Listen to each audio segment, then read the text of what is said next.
Well, with Doctor Who and the Sun Makers, we get in kind of almost Douglas Adams territory. It was not his story, but yeah, you kind of get some of that, and also commentary on, well, oddly enough, Texas, and yet it's supposed to be this super company that everyone's indebted to, but it's the government,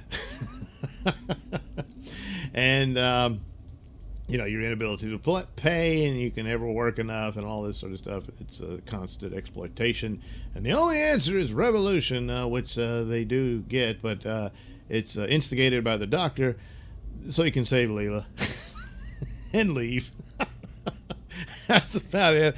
Plus, he's just curious about how this happened. So they arrive on this planet, which turns out to be Pluto. And the Doctor is, this is all wrong and whatnot. And it's of some interest to note that the Doctor is somewhat baffled by all of this. And when you think about his knowledge of the history of the Earth, both the past as we know it and the distant future, and yet he seemed to be completely unaware of this era of humanity, of having to at some point evacuate Earth and eventually settle on Pluto.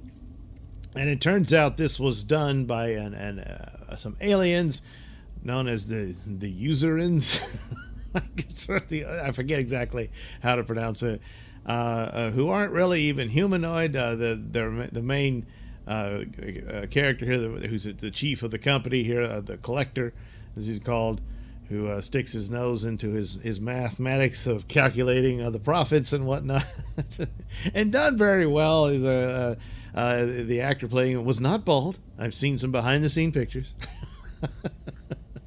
But he's taken that form, and but it was all this plot to exploit humans into this, and to develop a society on Pluto.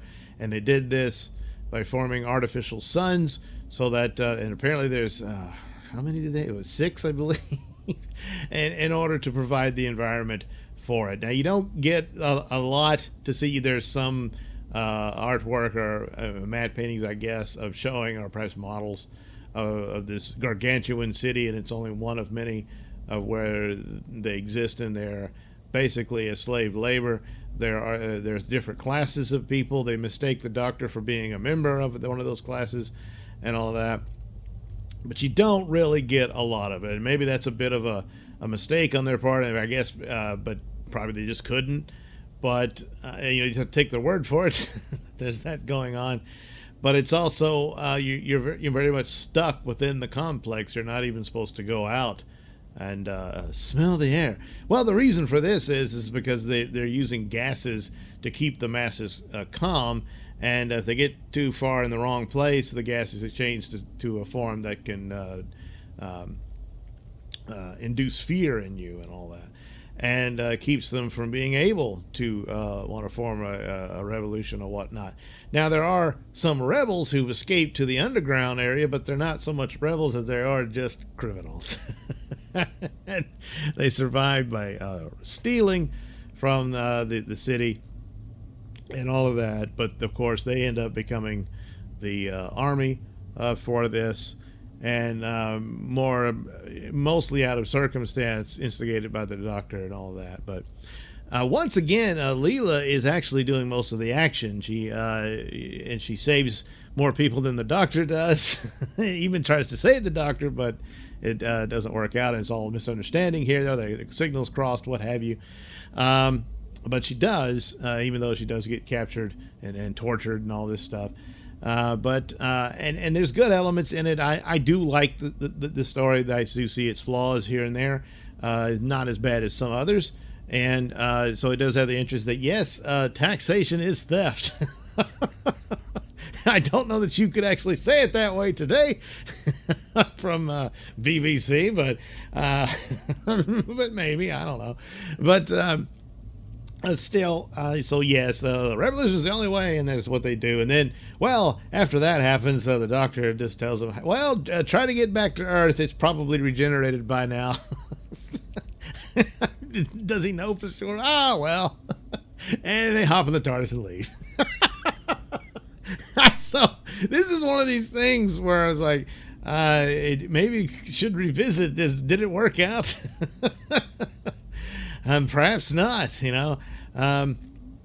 but yeah, that's pretty much what you got there. A bit of a mockery, if you will, of satire at the same time as commentary on, man's inhumanity to man. Only in this case, it was some kind of, which I kept thinking, remember, my memory of it, I hadn't seen it in a while, was that the collector was actually a lizard guy, but he's really some kind of, I don't know, microbial thing or something. I don't know. He when he loses control of everything and panics, he disintegrates into a green turd and flushes down the seat. That's about it. So K9 gets some action. He was kind of put on ice there for a while, probably because, as I suspected, that script was written before they even knew that K9 would be a part of the show. But here he proves himself to be quite useful. There's of course cute moments where he's being a bad dog. He's supposed to stay in the TARDIS. He doesn't. But thank God he didn't, because and there's actually a very funny scene. I mean, there's a lot of that where he just when the Doctor or Leela's upset with him. But there's a scene where the Doctor's desperate to save Leela. She's about to be executed, and they can't figure out how to get to it. And then K9 says, "Well, I can do it," and then the Doctor's like kind of, "Oh yeah," and he's overwhelmed. And he gets emotional almost. K9, please don't embarrass me, Master. So anyway, K9 does the job. The Doctor's able to save Leela, and everything's fine. Well, more or less. So, plus, Vila makes an appearance here. Boy, he's not the coward that you know him from Blake's 7. So, now, interestingly enough, this setup could have fit very well with Blake 7, and they should have done the crossover. That would have been a cool thing, but it didn't happen. But this whole setup would be the very type of entity that Blake would love to rebel against and all that. So there you go. A solid episode of Doctor Who, with a few little missteps here, but probably more out of circumstance than anything else. And very good. It's just one of those things where we talk about canon of Doctor Who. There are some things that you clearly would maintain, which apparently no one wants to now anymore, but other aspects of why didn't he know this, why didn't it dawn on him, or he just didn't know this aspect of human history, and I mean, look, he's just one guy, he wouldn't know everything.